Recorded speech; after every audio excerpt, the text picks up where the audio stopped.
Pot to plates நேயர்களுக்கு வணக்கம்.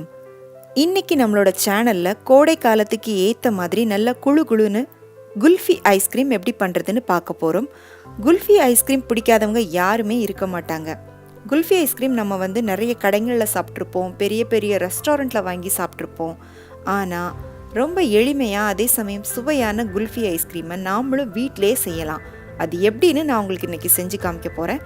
இந்த குல்ஃபி ஐஸ் செய்கிறதுக்கு என்னென்ன பொருள் தேவை அப்படிங்கிறத கீழே டிஸ்கிரிப்ஷன் பாக்ஸில் கொடுத்துருக்கேன், பார்த்து தெரிஞ்சுக்கோங்க. இப்போ இது எப்படி செய்கிறதுன்னு பார்க்கலாம். முதல்ல குல்ஃபி பண்ணுறதுக்கு தேவையான பாலை காய்ச்சிக்கலாம். நான் 1 லிட்டர் ஃபுல் க்ரீம் மில்க் எடுத்திருக்கேன். குல்ஃபி பண்ணுறதுக்கு நீங்கள் ஃபுல் க்ரீம் மில்க் தான் எடுத்துக்கணும். ஏன்னா பால் எவ்வளோக்கு எவ்வளவு நமக்கு திக்காக இருக்கோ அந்தளவு நம்ம பண்ணுற குல்ஃபியும் டேஸ்டியாக இருக்கும். நீங்கள் பால் பாக்கெட் வாங்கும்போது அதில் பார்த்தீங்கன்னா உங்களுக்கு அதிலே போட்டிருக்கும் ஃபுல் க்ரீம் மில்க்குன்னு, அந்த மாதிரி பார்த்து வாங்கிக்கோங்க. பாலை காய்ச்சிறப்ப அடுப்பை மீடியம் ஃப்ளேமில் வச்சுட்டு காய்ச்சுங்க. அடி பிடிக்காமல் இருக்கிறதுக்காக ஒரு ஸ்பூனை வச்சு கிண்டி விட்டுட்டே இருங்க. முடிஞ்ச வர அதில் படிகிற ஆடைகளை உள்ளே எடுத்து விட்டுட்டே இருங்க.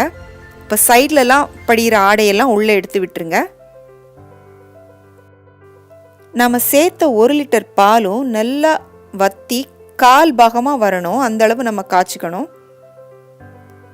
அந்த மாதிரி காய்ச்சினா மட்டும்தான் உங்களுக்கு நல்ல க்ரீமியான குல்ஃபி கிடைக்கும். இப்போ கிட்டத்தட்ட இது பாதி அளவு நல்லா குறுகி வந்திருக்கு. இப்போ நான் இதில் வாசனைக்காகவும் கலருக்காகவும் கொஞ்சமாக குங்குமப்பூ சேர்த்துக்கிட்டேன். இது உங்ககிட்ட இல்லைன்னா சேர்க்க வேணாம்.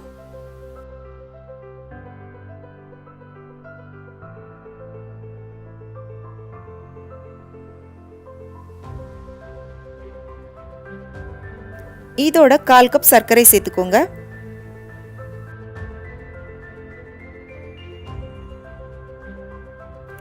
அடுத்ததா இதில் 1/4 கப் கண்டென்ஸ்டு மில்க் சேர்த்துக்கோங்க. ஒருவேளை நீங்கள் கண்டென்ஸ்டு மில்க் சேர்க்கல அப்படின்னா சர்க்கரையோட அளவை கொஞ்சம் அதிகமாக்கிக்கோங்க.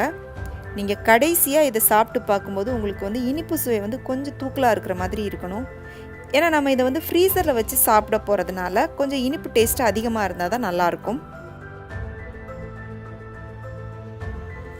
இப்போ பால் நல்லா குறுகிருச்சு. இந்த அளவு எனக்கு வத்தி வர்றதுக்கு கிட்டத்தட்ட 20 நிமிஷம் ஆயிருக்கு. இப்போ இதில் நம்ம நட்ஸ் எல்லாத்தையும் சேர்த்துக்கலாம். 5 முந்திரி பருப்பை நல்லா சின்ன சின்னதாக வெட்டி வச்சுருக்கேன், அதை இதில் போட்டுக்கலாம். அதே மாதிரி ஒரு 5 பாதாம். நிறைய நட்ஸ் போடாதீங்க, கொஞ்சமாக போட்டுக்கோங்க. கொஞ்சமாக போட்டால் தான் உங்களுக்கு குல்ஃபி சாப்பிடும்போது அங்கங்கே நட்ஸ் கடிப்படும், அப்போ நல்லாயிருக்கும். அடுத்ததாக ஒரு 5 பிஸ்தா. வாசனைக்காக ஒரு 1/2 டீஸ்பூன் மட்டும் ஏலக்காய் தூள் சேர்த்துக்கோங்க. இது கெவ்ரா எசன்ஸ். இது உங்களுக்கு முழுக்க ஆப்ஷனல் தான். இது சேர்த்துக்கிட்டிங்கன்னா உங்களுக்கு கடையில் கிடைக்கிற அதே டேஸ்ட்டில் உங்களுக்கு குல்ஃபி கிடைக்கும். இது ஒரு 1/4 டீஸ்பூன் மட்டும் நான் சேர்த்துக்கிட்டேன். இது உங்களுக்கு கிடைக்கல அப்படின்னா சேர்க்க தேவையில்லை.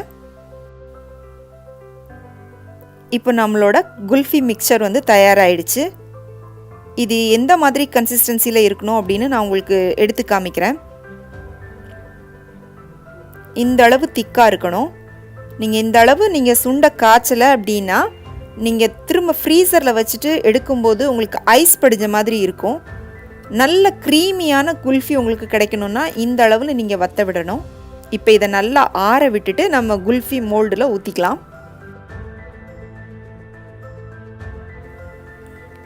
இப்போ இது நல்லா ஆறி ரெடி ஆயிடுச்சு. ஆறினதுக்கப்புறமா இன்னும் கொஞ்சம் கூட நல்லா திக்காயிருக்கு. இப்போ இதை நம்ம மோல்டில் ஊற்றிக்கலாம். நான் இன்றைக்கி குல்ஃபி மோல்டில் ஊற்ற போகிறதில்ல, இந்த மாதிரி டிஸ்போசபிள் ஷார்ட் கிளாஸ் எடுத்திருக்கேன். உங்ககிட்ட குல்ஃபி மோல்டு இருந்துச்சுன்னா ஊற்றிக்கோங்க.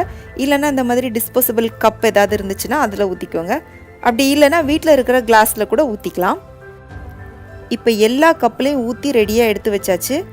இந்த ஒரு கப்புக்கு மேலேயும் அலுமினியம் ஃபாயில் போட்டு இப்போ மூடிக்கலாம். இந்த மாதிரி அலுமினியம் ஃபாயில் போட்டு மூடிட்டு ஒரு ரப்பர் பேண்ட் இருந்தால் போடுங்க, இல்லைனா அப்படியே வைக்கிறதா இருந்தால் கூட வச்சுக்கோங்க. இப்போ இதுக்கு நடுவில் கத்தியை வச்சு சின்னதாக ஒரு கீரல் போட்டுக்கோங்க, ஏன்னா நம்ம இதில் ஐஸ் ஸ்டிக் வைக்க போகிறோம். இப்போ எல்லா கப்லேயும் ஐஸ் ஸ்டிக் வச்சுக்கலாம். எல்லா கப்லேயும் ஐஸ் ஸ்டிக்கை வச்சுட்டு ஒரு 8 மணி நேரம் இதை அப்படியே ஃப்ரீசரில் வச்சுருங்க. நான் 8 மணி நேரம் குல்ஃபியை ஃப்ரீசரில் வச்சுட்டு வெளியில் எடுத்திருக்கேன். இப்போ இது எப்படி ரெடியாக இருக்குன்னு பார்க்கலாம்.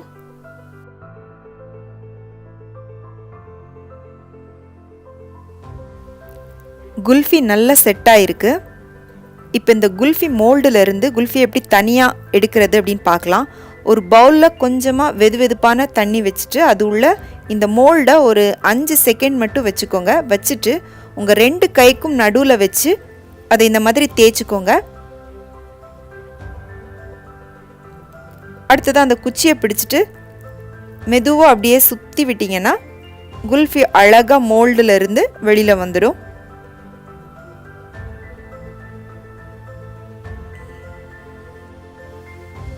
நம்மளுடைய சுவையான நல்ல க்ரீமியான குல்ஃபி தயாராகிடுச்சு. இந்த குல்ஃபி ஐஸ்கிரீமை நீங்களும் உங்கள் வீட்டில் செஞ்சு பாருங்கள். செஞ்சு பார்த்துட்டு எப்படி இருந்துச்சு அப்படின்னு உங்களுடைய கருத்துக்களை மறக்காமல் கீழே கமெண்ட் பாக்ஸில் சொல்லுங்கள். இந்த ரெசிபி உங்களுக்கு பிடிச்சிருந்துச்சுன்னா உங்கள் ஃப்ரெண்ட்ஸுக்கும் ஷேர் பண்ணுங்கள், லைக் பண்ணுங்கள், மறக்காமல் சேனலுக்கு சப்ஸ்கிரைப் பண்ணுங்கள். மீண்டும் வேறொரு ரெசிபியோடு சந்திக்கிறேன். நன்றி, வணக்கம்.